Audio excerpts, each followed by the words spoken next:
Who is this young person here in the courtroom? That's my son. All right, how old are you? 17. Why are people bringing children down here to see somebody who is in jail for drugs like this is somebody that people should be looking up to? Is he excused from class? Is he missing math? Is he missing science? And according to the police report, he's a gang member. Why are people just staring at me like I'm saying something that is unheard of? So you have your wife and your girlfriend. My ex-wife, Your Honor. And so recently you were with your wife. Long story. Oh, I know it's a long story. So you're cheating on your wife with your girlfriend or your girlfriend with your wife, and she's here for you. But okay, the court is going to. This defendant walks into the courtroom smiling at the judge, acting like the situation isn't serious at all. What really stands out is that he brought his 17-year-old son with him and had him sit there while the sentencing took place. That alone raises eyebrows, especially since this is a criminal case that could result in significant prison time. As the hearing continues, the judge begins to notice details about his personal life that don't quite add up. You can feel the mood in the courtroom change as Judge Boyd starts putting the pieces together. Stay until the end, because that's when the judge clearly calls out the behavior and exposes what's really going on. I'm curious what you think about a teenager being present for a parent's sentencing. Let me know in the comments. Let's get into it. And are you Mr. Cupp? Yes, I am. Counsel, have you received all discovery? Did you review it with your client? Yes. Court will find that the state is in compliance with discovery. Probation, this is an application. Mr. Cupp, did you review the application for community supervision with your attorney? Did you understand it and sign it? Yes, Your Honor, I did. By indictment, you're charged with possession of a controlled substance, penalty group 1 grams to 4 grams. That's a third-degree felony. Range of punishment is anywhere from 2 to 10 years in prison. If you have a plea bargain agreement with the state, the court does not have to follow your plea. If for any reason the court does not follow your plea and gives you more than you bargained for, the fact that you entered a plea will not be used against you, and you will be allowed to withdraw your plea. Did you understand? Yes, Your Honor. All right, off the record. Are you all in agreement with his receiving probation? Yes. Any objection to the court checking that box? No. Mr. Cupp, has anyone threatened you, coerced you, or placed you in fear to get you to enter this plea? No, Your Honor. Anyone promised you anything other than the plea? No, Your Honor. Are you satisfied with the way you've been represented? Yes, Your Honor. Are you a U.S. citizen? Yes, Your Honor. Court will find that defendant has knowingly and voluntarily waived his right to jury trial. Did you review the plea bargain page with your attorney? Did you understand it? I did, Your Honor. According to the plea, punishment is to be assessed at 6 years in the prison. There's a $2,000 fine. State recommends community supervision. This will run concurrent with 2024 CC 738359. Did you understand that to be the plea? Yes, Your Honor. Defense? Yes. State? Yes, Judge. Did you review the waiver of appeal paragraph with your attorney? Did you understand it and sign it in both places? Yes, Your Honor. Did you understand by signing that you're waiving your right to appeal? The only items that can be appealed are written pretrial motions that have been filed, heard, and ruled upon by the court. Did you understand? Yes, Your Honor. Counsel, are there any such motions? No. Outside the agreement, the state is requesting that your community supervision be for a term of 6 years. There be a TAP evaluation and 200 hours of community service restitution. Did you understand those were recommendations from the state and the court does not have to follow those recommendations? Yes, Your Honor. Then to the offenses charged, how do you plead? Guilty, not guilty, or no contest? No contest, Your Honor. State any evidence. Any exhibit and attachments, Judge. No objection. State you may be excused. After reviewing state's exhibits 1 and attachments, the court will find there is sufficient evidence to find you guilty, and the court will find you guilty. All right, so what's happening with all of the other things that were found in the vehicle, the body armor and the gun? The gun is part of the plea bargain, Judge, and we need to go down to County 11 after we're finished here as part of the plea. All right, and also the body armor? There's no problem. Okay. All right, thank you. All right, so do you have any children? I do. What are their ages? 18, 17, 15, 12, 1. And do you have contact with them? I do. Do they live with you? Yes. My their grandparents right now. All right, so that means that you're not taking care of them. It's the grandparents. Are they the paternal or maternal grandparents? Mother or father? Father. Okay. So basically you continue to have children and they're taking care of them. Is Child Protective Services involved in your life? Where's the mother of the children? She's not in the picture. She has a 1-year-old and she's not in the picture. It's not the same. All right, so that mother, where is she? She's actually incarcerated. All right, so the mother of the 1-year-old is in prison or in jail? No, she's here. All right, in jail. No, she's not. Not the 1-year-old.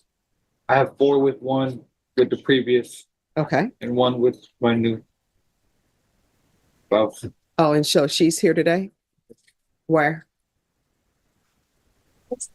Oh, where's the 1-year-old? She's with family. All right, so basically the mother's raising children. I never. Watching her judge. Yeah. All right, so I never understand. And who is this young person here in the courtroom? That's my son. All right, how old are you? 17. All right, what are you doing with your life? Are you in school or not in school? Graduate? What are you doing? All right, why are people bringing children down here to see somebody who is in jail for drugs like this is somebody that people should be looking up to when he should be in school? Is school out? Is this an excuse day for him to come down and see this person be sentenced? If you ever find yourself facing sentencing in court, and most people never will, this is exactly what not to do. Bringing your 17-year-old child to watch you receive a 6-year sentence shows a serious lack of awareness. It suggests that something is off, whether it's poor judgment, overconfidence, or simply not understanding the gravity of the moment. Most parents would do everything possible to protect their children from experiences like this. Instead, he sits there smiling, almost as if he sees it as a show. Judge Boyd clearly notices this attitude, and it does not sit well with her. This isn't how someone who truly understands consequences behaves. Putting a child in that position takes a certain mindset. Let me know if you think the judge reacted too strongly, or if you agree the situation was as shocking as it seems. Is he excused from class? Is he missing math? Is he missing science? Is he missing English literature? Why is he here? Why would you bring your child down here to see him be sentenced for committing a crime that your son should not even be around because he's committed a crime, and according to the police report, he's a gang member? This is somebody that you think is the great person to put in your children's life. I don't understand that. He should be at school. He's missing class.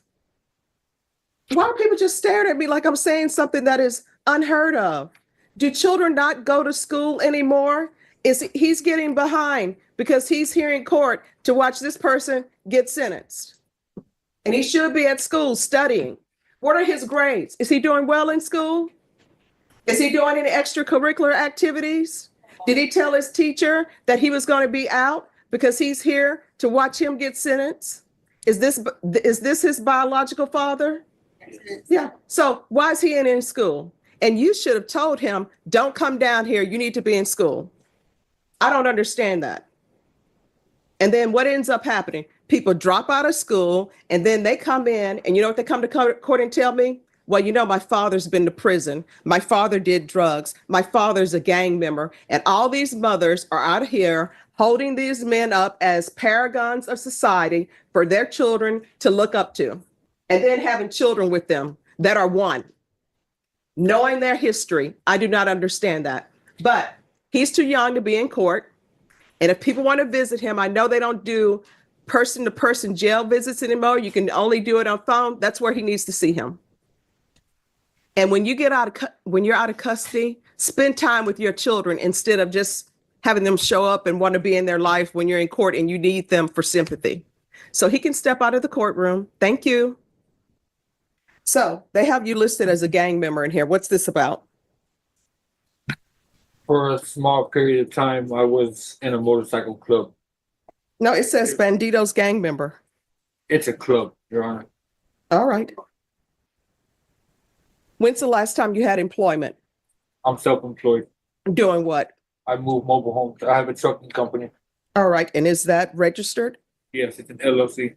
All right. This is what the court is going to do. The court is going to find you guilty, sentence you to 6 years in the prison, suspended and probated for 8 years, regular reporting by Zoom or in person, regular random UAs, proof of employment within 30 days. There's to be no employment as a home health care provider or with minors.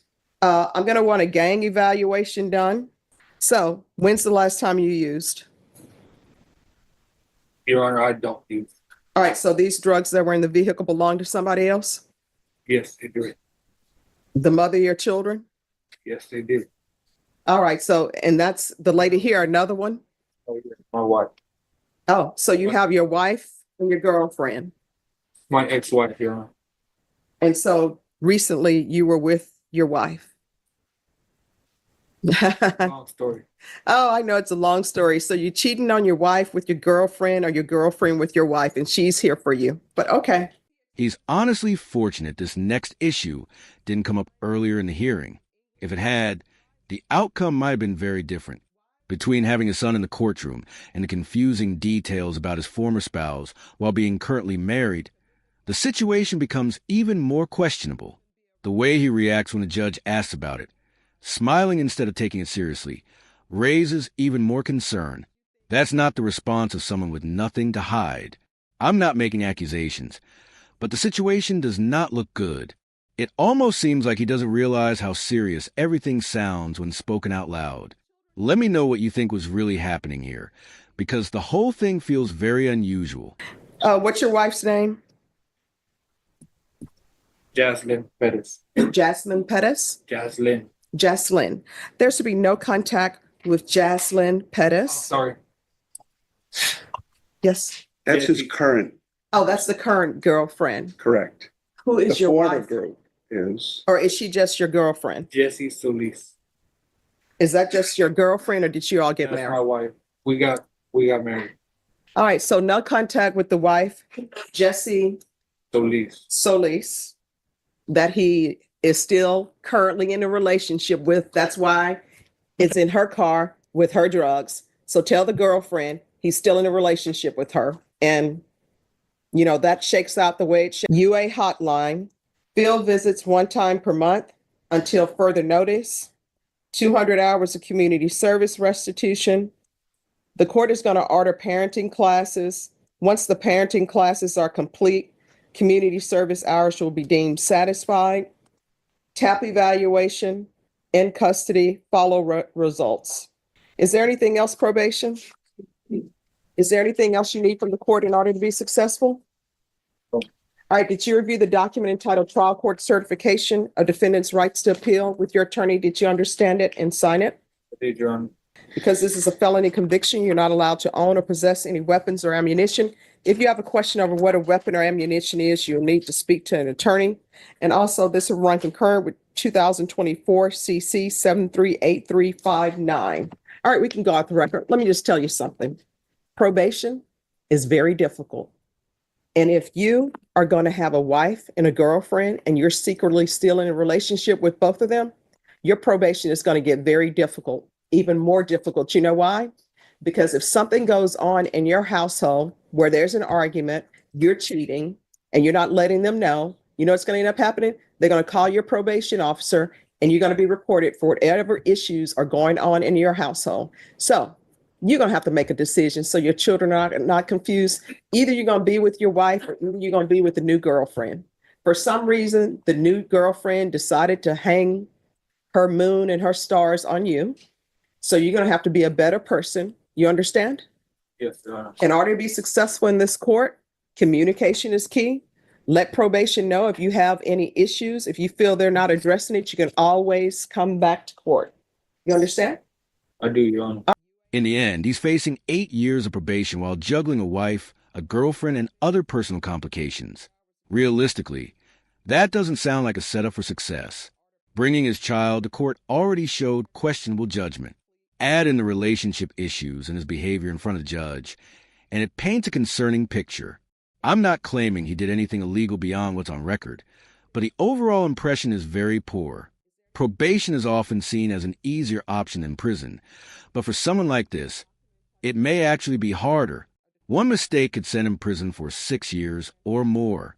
Let me know in the comments whether you think probation was the right decision or if prison time would have made more sense. Thanks for watching.